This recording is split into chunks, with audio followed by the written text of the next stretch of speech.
para o segundo assunto, que é o que a gente viu funcionando quando vocês chegaram aí em tempo real, que é a segmentação semântica. Tá? Então, novamente, nós temos uma página para a segmentação semântica, que é esta, não é esta daqui. Onde é que nós estamos aqui? Não, isso aqui é o geral. Vamos entrar na página de segmentação semântica aqui. Não. A gente vai ver que ela se divide em diferentes coisas, já vou explicar, mas dentro desse panorama de modelos aqui, de Model Zoo, a gente tem dois grupos. Tá? O Tiago vai falar disso daqui na palestra dele daqui a pouco. Eu vou apresentar essa parte aqui para vocês. Tá? Com estes modelos, e a gente vai focar neste modelo aqui, porque é o mais interessante de se trabalhar dentro de uma disciplina como a de vocês. Tá? Então, vamos para essa parte. Eu vou apagar a luz aqui da frente. Acho que fica melhor, não? Tá? Então, novamente, estamos dentro desta área aqui, soluções monobloco na forma de redes neurais, que resolvem os quatro grandes passos no processamento de uma imagem, iniciam com uma imagem, terminam com um modelo, uma descrição da semântica da imagem. Tá? E nessa parte de regiões, de detecção de regiões e imagens, a gente tem, dentro da área de redes neurais convolucionais, a gente tem três enfoques diferentes. Tá? O primeiro deles, tá, é a segmentação de instâncias, e a nossa ideia é, ao invés de eu gerar bounding boxes, cascos convexos quadrados aproximados, eu vou tentar, na verdade, separar cada objeto individual que eu encontro dentro da imagem e que eu consigo, de alguma forma, classificar. Tá?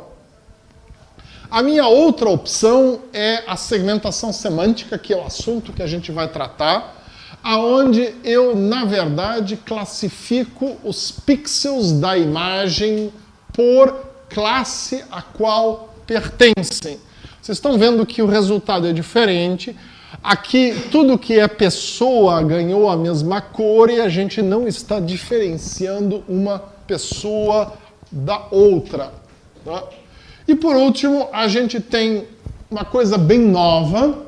Nós temos poucas soluções funcionando legal nessa área aqui, que é a segmentação panóptica, aonde eu separo instâncias e classes. Eu posso dizer a qual classe cada instância pertence e eu não confundo uma instância com a outra.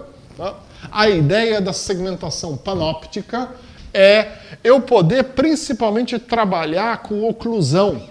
Tá? Então, objetos ocludidos por outros e eu consigo ter uma informação suficiente para dizer qual objeto é o que, etc. Então, a gente não vai tratar a segmentação panóptica hoje, e como eu falei para vocês, tá, a segmentação de instâncias aqui, tá, ela tem sido tratada em extensões do modelo RCNN, em especial a MASC-RCNN. O Tiago, mais tarde na palestra dele, ele vai entrar, eu penso, nisso daqui em detalhes. A gente vai olhar isto daqui, a segmentação semântica agora. Tá? Então, é aquilo que você tinha comentado antes. O objetivo da segmentação semântica é eu associar pixel à classe. Eu não estou preocupado quantas instâncias de cada classe eu tenho na imagem. Se eu tenho 1000 ou se eu tenho uma, não importa. Tá? Eu vou classificar regiões da imagem dizendo a qual classe cada uma dessas regiões pertence. Então aqui a gente tem um exemplo. Tá? E a ideia é que a minha saída são rótulos semânticos, associando então a região da imagem a alguma classe que eu tenha. Tá?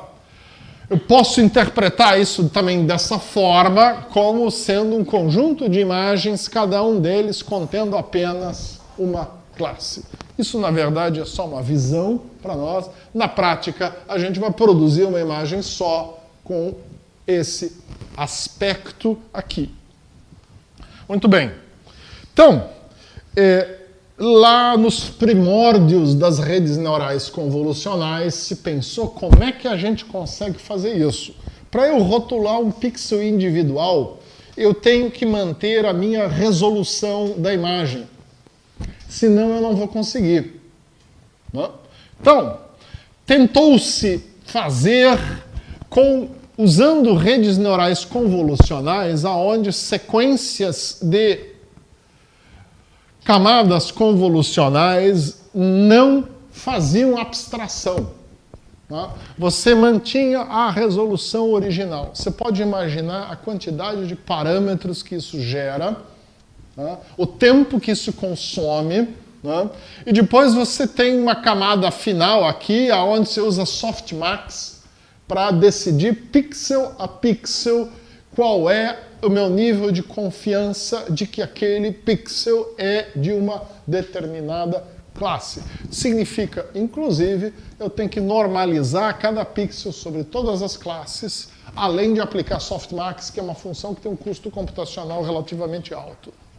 Então, isso aqui é uma coisa que não é, na prática, factível, a não ser que eu tenha aí um final de semana para processar meia dúzia de imagens, senão não consigo fazer isso de uma maneira prática. Então, a solução que se encontrou foi a gente trabalhar de novo com uma rede neural no modelo de encoder. Eu vou descer, eu vou zipar o conteúdo da minha imagem em um conjunto de características bem representadas, e aí eu vou tentar aplicar alguma estratégia para expandir essas características de novo, formando uma nova imagem simplificada. O que eu tenho é isso, e o que eu quero é essa simplificação. Isso a gente já viu. Lá, quando a gente falou de segmentação e quando eu mostrei pela primeira vez o nosso diagrama de pipeline de processamento de imagem, eu falei para vocês, segmentação é uma simplificação da imagem. Só que ela mantém as formas originais que a gente tem de cada objeto, simplesmente separando os objetos. A diferença da segmentação na imagem, no processamento de imagem clássico, é que essa segmentação ela só divide a imagem em pedaços de acordo com características da própria imagem, sem tentar associar uma interpretação, uma semântica. Na segmentação semântica, eu já estou de cara dizendo o que cada segmento significa. Por isso, a rede neural ela é integrada do ponto de vista da minha pipeline, porque eu gero uma imagem simplificada, mas já com semântica associada. Então a ideia aqui agora é só eu levar essa... Então eu chego a uma descrição de conteúdo, e agora eu quero levar essa descrição de conteúdo para gerar uma nova imagem com a mesma resolução da imagem original, só descrevendo isso daqui. Então, num ponto de vista de filosofia geral, é de novo um encoder. Só que vai ser um tipo de encoder diferente, porque eu vou ter que gerar uma saída que é uma imagem, e não simplesmente um quadrado em cima da minha imagem original. Então, a ideia que veio e que foi interessante, foi uma ideia que apareceu para um pesquisador da área de imagens médicas, da Universidade de Freiburg, na Alemanha, e ele veio com uma ideia chamada U-Net. Qual é a ideia? Eu uso uma rede neural comum, na época ele estava usando, eu não me lembro se foi uma AlexNet, uma ResNet 18, alguma coisa, uma rede pequena, não, foi uma VGG12, se eu não me engano, VGG12, uma rede pequena. Eu uso isso para eu gerar uma saída, Só que eu paro aonde? Eu paro antes de gerar aquele vetor de características. Eu paro na última camada convolucional, aonde eu resumi a minha descrição da imagem de entrada. E agora o que eu faço? Eu pego a minha mesma rede que eu tinha antes, eu plugo essa rede na saída ao contrário, eu inverto as minhas convoluções e eu começo a deconvolver a imagem, transformando essa descrição em pixel. Tá. Isso, descrito dessa maneira, fez alguns de vocês rirem, porque na verdade não é tão simples. Essa é a ideia geral. Tá? Então, como é que na verdade isso funciona? Tá? Eu preciso agora, de alguma maneira, levar essa informação para cima. Aqui eu tenho uma descrição na forma de características do conteúdo da imagem. Agora eu preciso levar essas características para cima e gerar uma imagem de saída. Né? Como a gente está vendo aí nos bezerros. Né? Então, para isso se usa várias técnicas diferentes que são específicas da área da segmentação semântica. Uma delas é o unpooling. Então, no meu pooling, o que eu faço? Eu tenho uma saída, eu tenho uma rede que produz uma saída com uma determinada resolução. Eu vou pegar regiões dentro dessa saída e vou, de alguma forma, escolher alguma coisa em cada um dessas regiões ou campos receptores. Tá? O típico é o max pooling. Né? A gente tinha visto average pooling também na aula da semana passada e nós vimos que é uma estratégia ruim. No max pooling eu pego sempre o quê? Eu pego a saída mais forte de cada campo desses e gero a minha imagem, gero a minha nova camada com resolução menor com esses resultados. No max unpooling eu vou fazer o contrário. Tá? Eu vou simplesmente pegar as saídas do meu layer de pooling e jogar isso numa camada com resolução maior, copiando essa informação para lá. Tá? Ou uma outra opção é usar nearest neighbor. Tá? Uma outra opção que a gente chama de bed of nails é essa ideia do max unpooling aqui, só um pouco diferente, porque aqui eu estou guardando informações do ponto de vista onde que estava maior. Tá? E aqui, não. Aqui eu simplesmente pego e jogo no canto esquerdo superior. Tá? Na prática, o que a gente usa é o max unpooling. Tá? Eu preciso agora ter uma estratégia de dizer o que eu vou fazer com esses valores aqui. A gente já vai discutir isso. Tá? Mas isso aqui é uma maneira de eu reverter.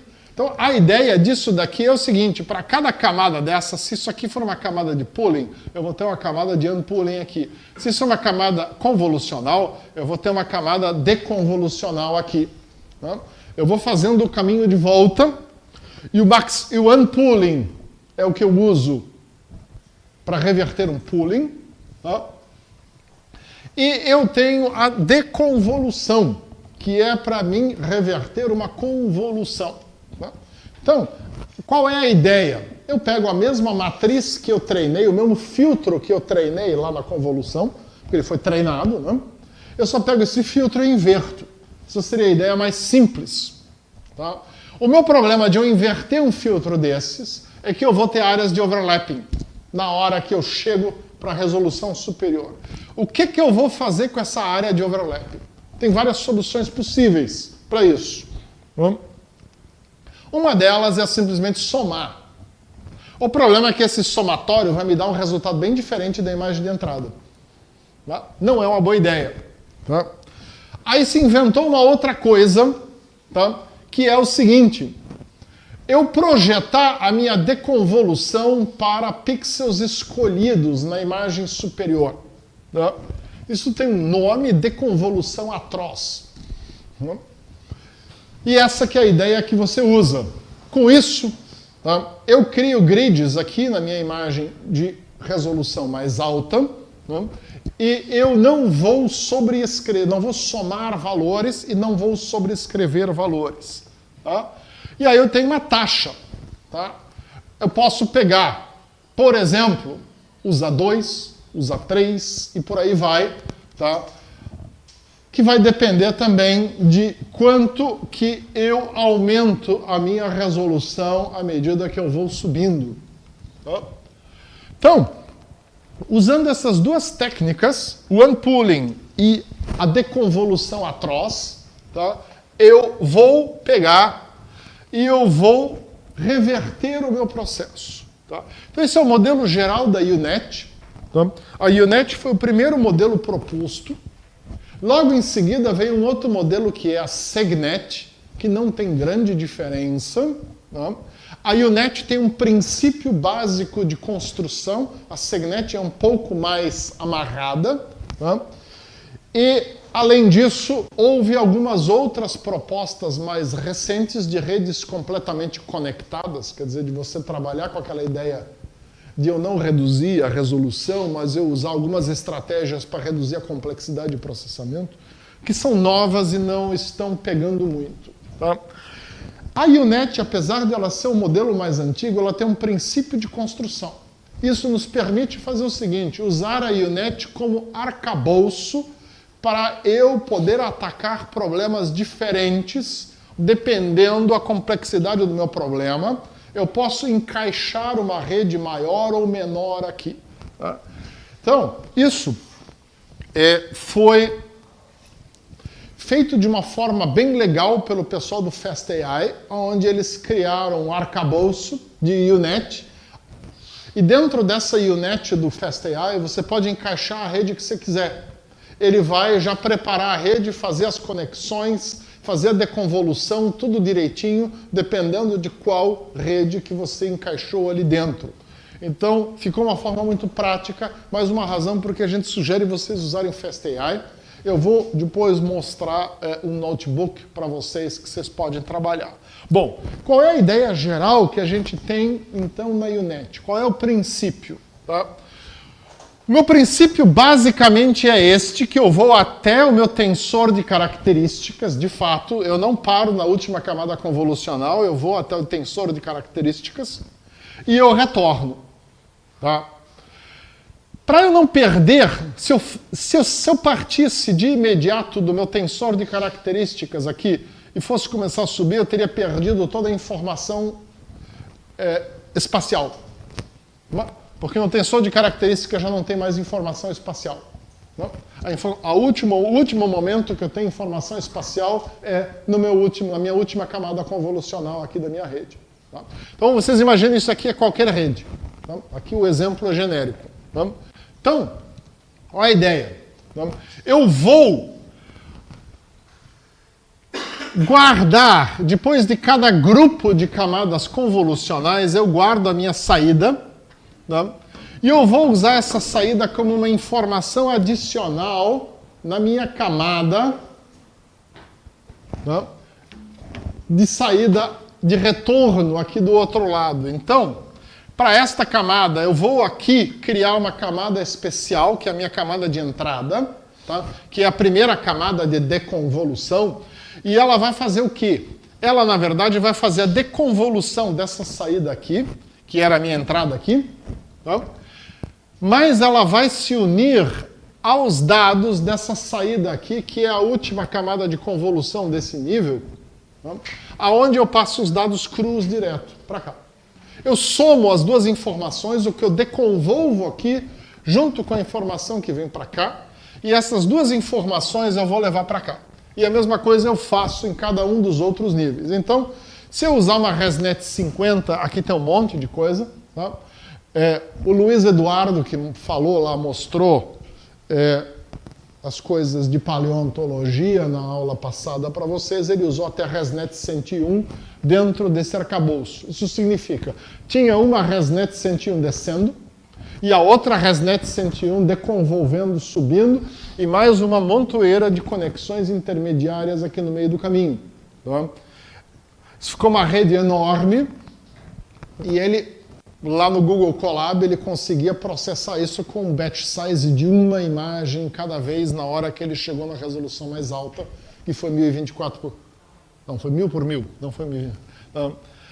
ele só conseguia processar uma imagem de cada vez, mesmo usando os 11 GB de memória que a Google punha à disposição. Então, um defeito das UNets, a hora que você começa a jogar redes grandes lá dentro, se eu jogar uma rede pequena, como uma ResNet 18, por exemplo, não vai ocupar muito espaço, eu posso trabalhar com bet grande.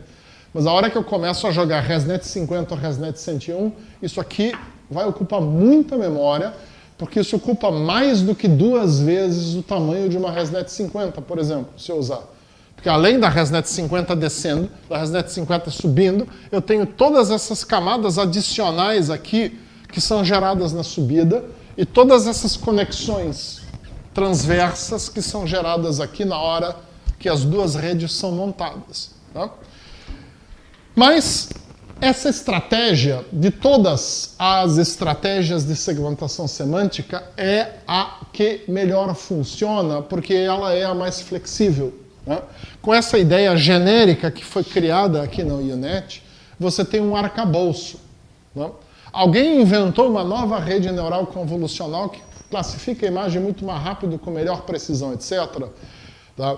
Provavelmente, com algumas poucas alterações, você vai conseguir encaixar essa nova rede dentro desse arcabouço e você vai conseguir usar isso. Tá? Então, isso nos dá muitas vantagens em relação a outras coisas, porque eu consigo trabalhar isso aqui muito bem. Então, antes de eu partir aqui para o notebook ou para o código, alguma pergunta? Tá?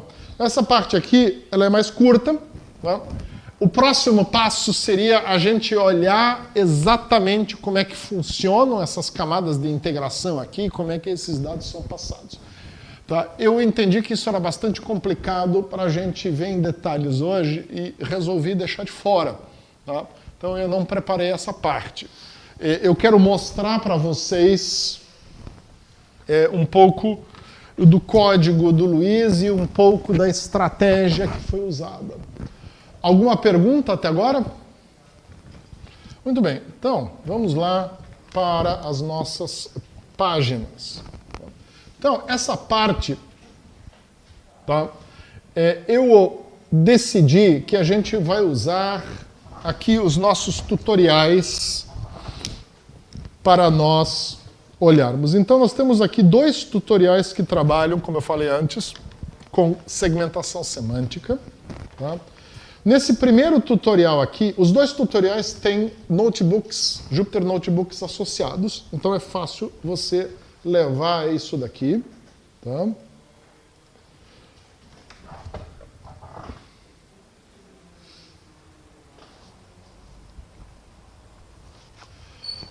Os 2 estão com friendly links para o Medium, então vocês podem acessar isso aqui, que são dados. Então isso aqui agora são resultados de fato de segmentação semântica. Tá? O que nós usamos aqui nesse exemplo? Tá? Nesse exemplo a gente usou, tá, o toolkit de segmentação semântica do TensorFlow, que é um toolkit que o TensorFlow não está mais dando suporte. Tá? Então, eu não sei se isso aqui vai rodar em TensorFlow 2, vocês têm que fazer um teste, talvez vocês tenham que fazer um downgrade para TensorFlow 1 para rodar essas coisas aqui, mas basicamente o que nós temos aqui? Tá? 2 redes que eu não expliquei para vocês, que são redes de segmentação semântica um pouco diferentes, que é a FRRN e a PSPNet. Tá? A SegNet original e a UNet original. Tá? A UNet original, como eu falei para vocês, usa a VGG12, que é uma rede ruinzinha. Tá? Tanto que a gente vai ver que a performance da UNet original aqui não é muito boa. Tá? A SegNet é um pouco melhor. Se eu não me engano, a SegNet também usa a VGG12 com algumas alterações. Tá? Essas aqui têm arquiteturas bem diferentes, não tem essa arquitetura em U dessa maneira. Tá? Então é uma opção para quem gosta de TensorFlow. O que a gente tem de código pronto para usar TensorFlow. Né? Vocês podem dar uma olhada no final, tem o link lá para o nosso Git, onde tem todo o código. O código também está comentado aqui.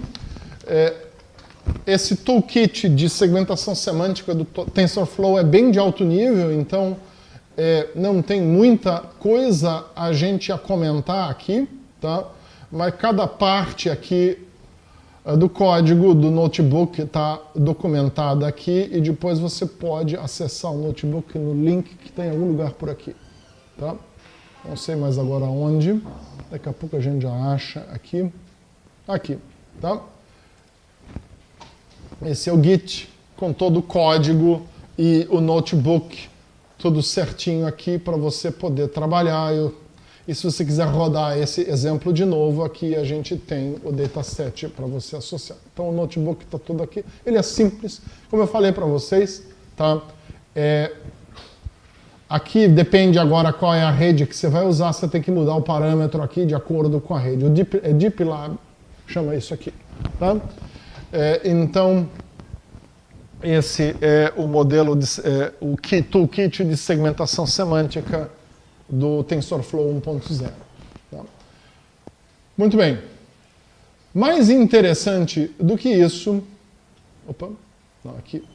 é a gente dar uma olhada nesse material aqui. Tá? Esse aqui é o material do doutorado do Luiz.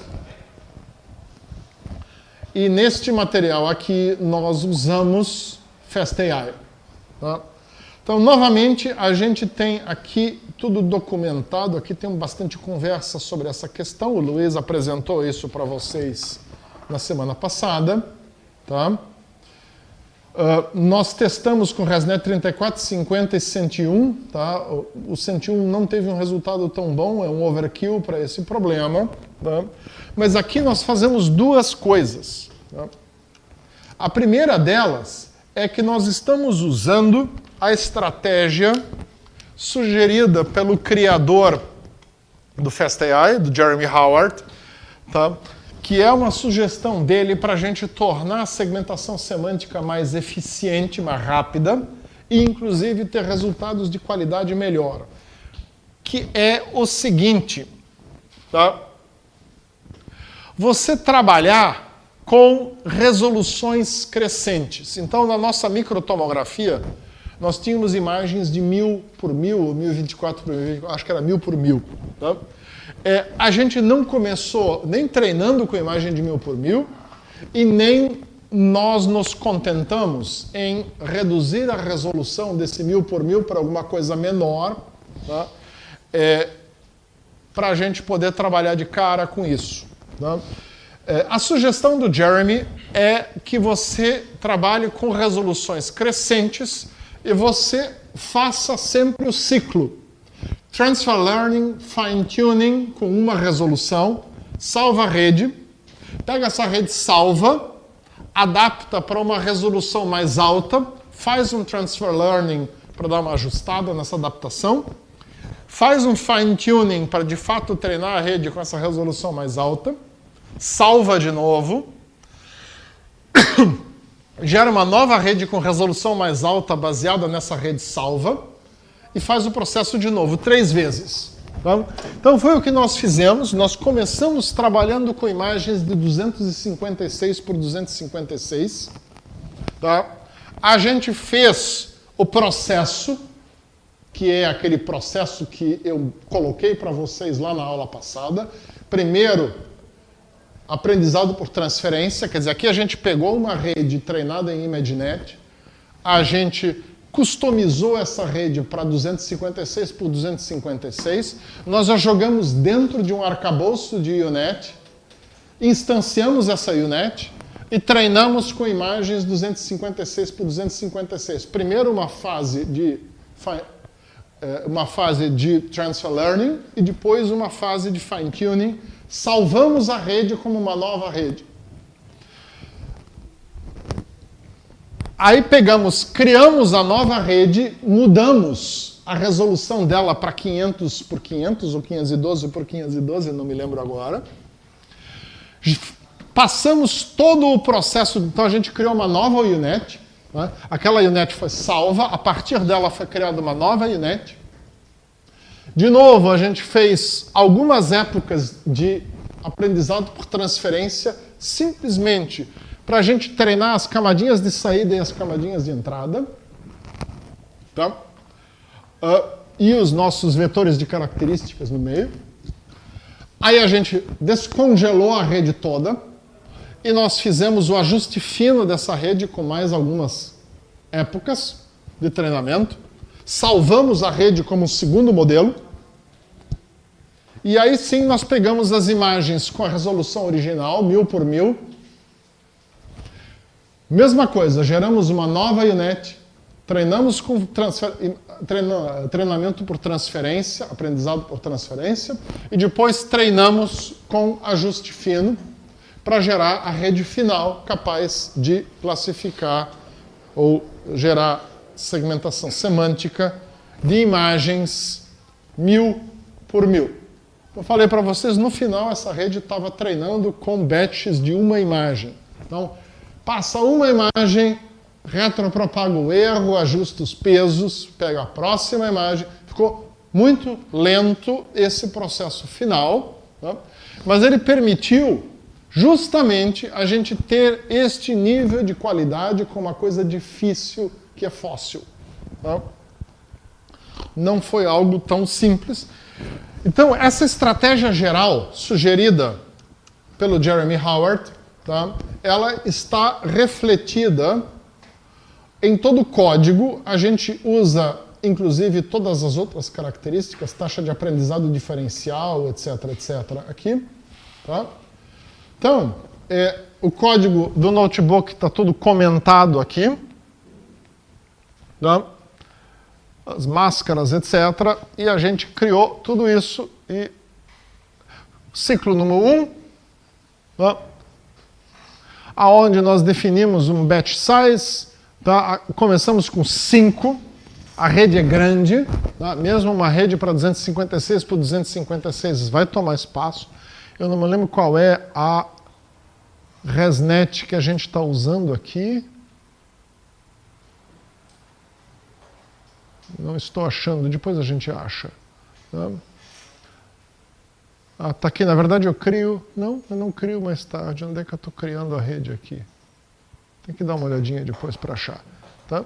Então, depois de feito isso, a gente vai, salva, descongela, define aqui, e aqui nós estamos só treinando com 10 épocas. Relativamente pouco é o suficiente. Tá? Quando descongela a rede, ela libera todos os pesos da convolucional, né? Tudo. Quando ela está congelada, ela só libera o da... Entrada e vetor de características.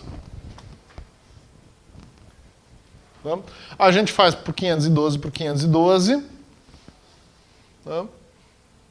Trabalho de novo. Aqui nós usamos um batch size de 1 já no 512. Tá?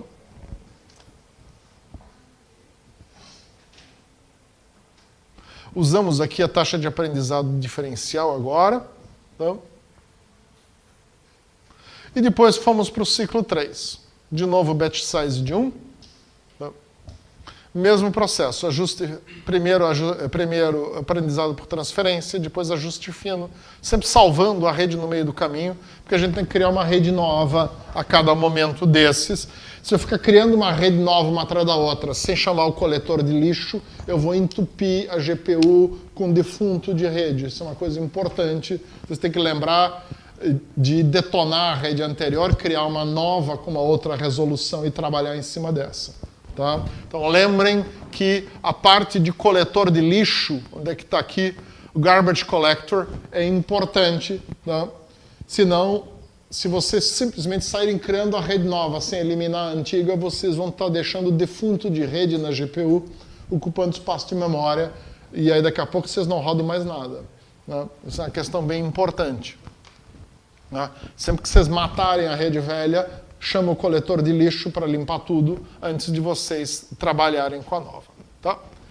É isso. A gente tem o link, tá, se eu não me engano...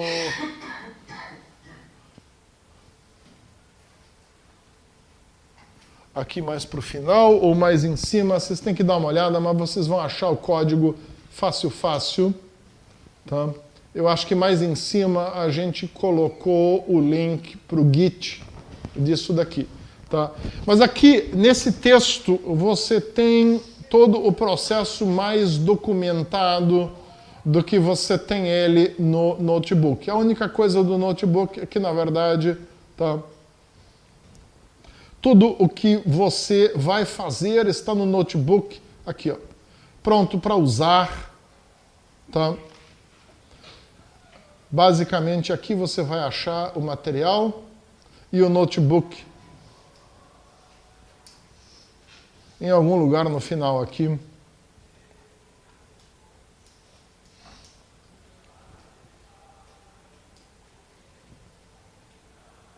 Cadê?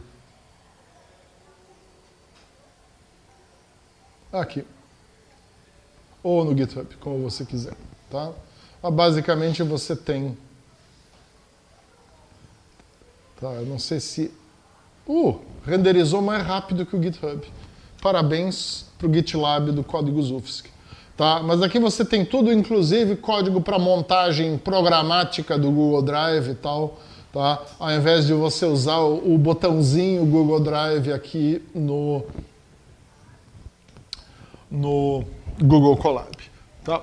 Então, assim, esse problema aqui tem algumas características que são específicas da parte de segmentação semântica de microfósseis, que, por exemplo, é a questão de que nós estamos trabalhando com imagem de 1024 por 1024, que eventualmente vocês não vão ter no problema de vocês. Tá? Mas a ideia geral aqui é a gente entender o seguinte, a questão das resoluções progressivas. Tá? Isso facilita imenso o treinamento. Tá? Vocês viram que no final a gente está usando umas poucas épocas só para fazer o ajuste fino. Tá? Que isso é importante porque essa rede ela demora imenso para fazer o ajuste fino, porque é uma rede realmente grande, ela treina devagar. Tá? Então vale a pena, tá, você usar essa ideia de você começar lá diminuindo a resolução das suas imagens, treinando de uma forma geral as características primeiro e depois você ir refinando essa compreensão das características que a rede tem. Tá? A parte de avaliação de resultados, o código de avaliação que tem no final do notebook é um código que usa intersection over union. Tá? Então vocês não precisam saber onde é que vocês vão achar o intersection over union, ele está aqui, nesse código. Tá? É só vocês darem uma olhada ali e vocês acham. Tá? Então, assim, vários de vocês me vieram com problemas que, ou com detecção de objetos, ou com segmentação semântica, a gente resolve de uma maneira relativamente simples, só tem que ter a paciência de treinar a rede. Tá?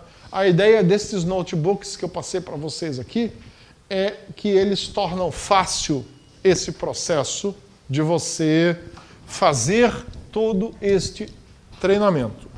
Tá? Perguntas sobre essa parte antes da gente ir para o último pedaço? Oi.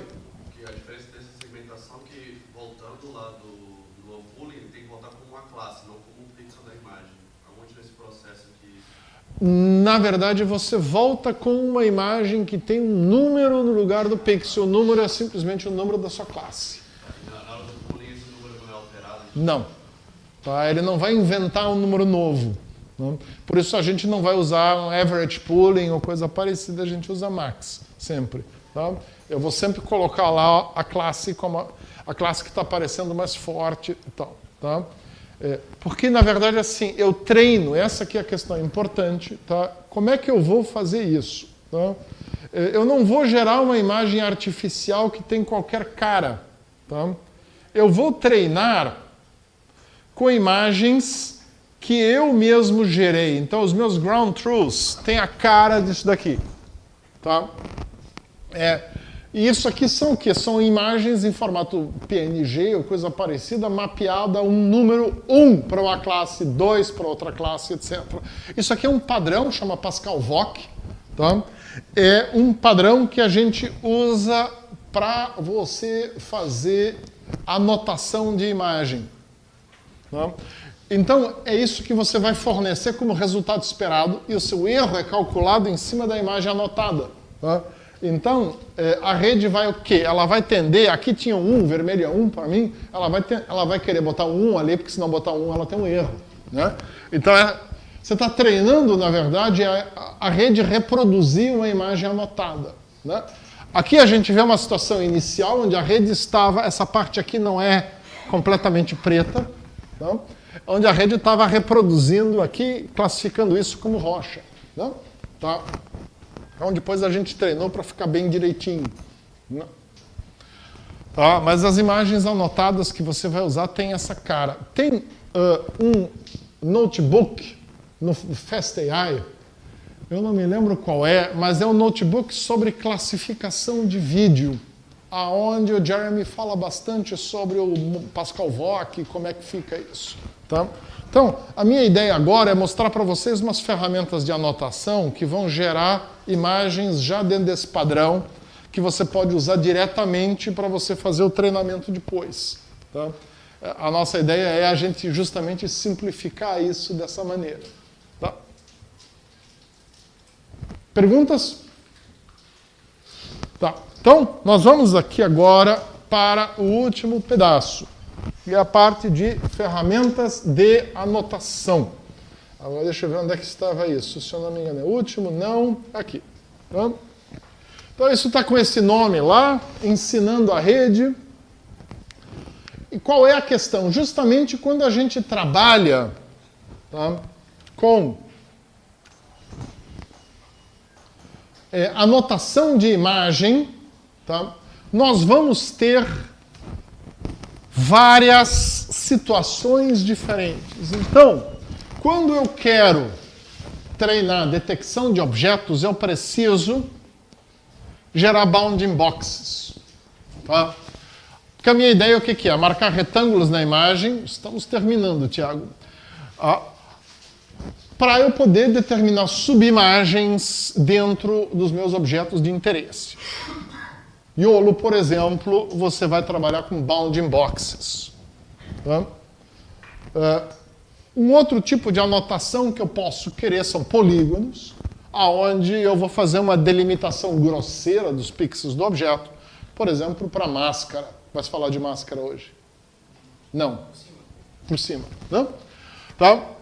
E o último é o segmento, que é onde eu vou pintar regiões com cores. Porque eu quero realmente associar cada pixel a uma determinada cor. Tá? Então a gente fez um levantamento de ferramentas. Tá? Uma que faz bastante propaganda é essa aqui, que é o Pixel Annotation Tool. Supostamente ele é ótimo para segmentação semântica porque ele permite você pintar regiões. Usa a transformada de watershed para aí depois expandir o que você fez ali com o mouse e gerar automaticamente regiões. Nós testamos isso daqui e chegamos à conclusão de que ele tem o problema do watershed. É muito sensível a variações. Então, é fácil uma região vazar para dentro de outra, é fácil também você ter um monte de buraquinhos no meio da região porque a árvore estava mais escura, alguma coisa. Tá? Na prática, essa ferramenta não se mostrou muito eficaz. Tá? Eventualmente, o problema de vocês é um problema onde talvez dê para você trabalhar com essa ferramenta. De um ponto de vista de simplicidade e de ajuda que a ferramenta dá na hora de você trabalhar, ela é, com certeza, a mais interessante. Tá? Aqui nós temos várias outras parecidas. Esse Label Image Plus, ele é só para você fazer esse tipo de marcação aqui, então talvez se você vai trabalhar com YOLO é uma coisa interessante. E uma ferramenta que nós temos usado no laboratório, que acabou virando a ferramenta de escolha do laboratório, é o LabelMe. Né? LabelMe é uma ferramenta em Python, então ela vai rodar em qualquer lugar. Tá? se você gosta de Mac ou sei lá o que, vai rodar. Tá?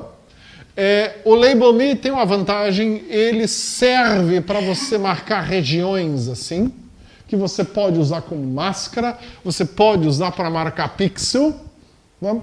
E ele também tem a opção de você gerar retângulos, que são simples de fazer, né? E que pode ser usado então para detecção de objetos com o YOLO, por exemplo. Tá? É uma ferramenta bem flexível. A única coisa que ela não funcionou bem foi usando tablet e caneta, porque ela é muito lenta. Nesse caso, o problema do Python, eu não sei se vocês já usaram uma mesa digitalizadora com a canetinha, ela gera muitos pontos e o Python se perde com essa quantidade de pontos. Você passa a caneta e você vê o polígono vindo atrás da caneta com uma boa fração de segundo de atraso, é ruim. Tá? Mas no mouse é tempo real, funciona rápido em qualquer plataforma. Inclusive, nós tivemos uma aluna da Odonto que trabalha com a gente. Ela estava usando um tablet Android, usando o dedo em cima do tablet Android, funcionou também. Tá? Então, pela nossa experiência, o Label Me é a ferramenta mais interessante, né? Mas fica a critério de vocês. Vocês podem testar as outras. Tá? Como eu falei, o que nós testamos mais foi essa daqui e a gente chegou à conclusão para o que nós fazemos com imagem médica, essa não serve. Tá? Não sei se tu chegasse a dar uma olhada, Tiago. Tá? Então o Tiago vai apresentar as coisas dele, o que ele escolheu também foi Label Me. Aqui a gente tem, por exemplo, uma imagem médica, tá? Isso é uma imagem de citologia, são núcleos de célula. Também a gente vê aqui marcado com Label Me, acabou sendo a ferramenta mais interessante para esse tipo de coisa. Tá? Então são 8 ferramentas aqui. Isso aqui já faz mais ou menos um ano que eu fiz essa página. Então é capaz de terem surgido mais ferramentas, né? A área de redes neurais convolucionais é uma área cozinhando. Tá? Mas, então, o objetivo disso aqui não é ser definitivo, é facilitar a vida de vocês na busca por alguma coisa. Perguntas em relação a isso? Tá? Aqui sempre tem o link para o Git ou para o site, é só baixar e instalar. Tá? A gente não teve dificuldade com nenhuma das ferramentas que nós testamos. Então,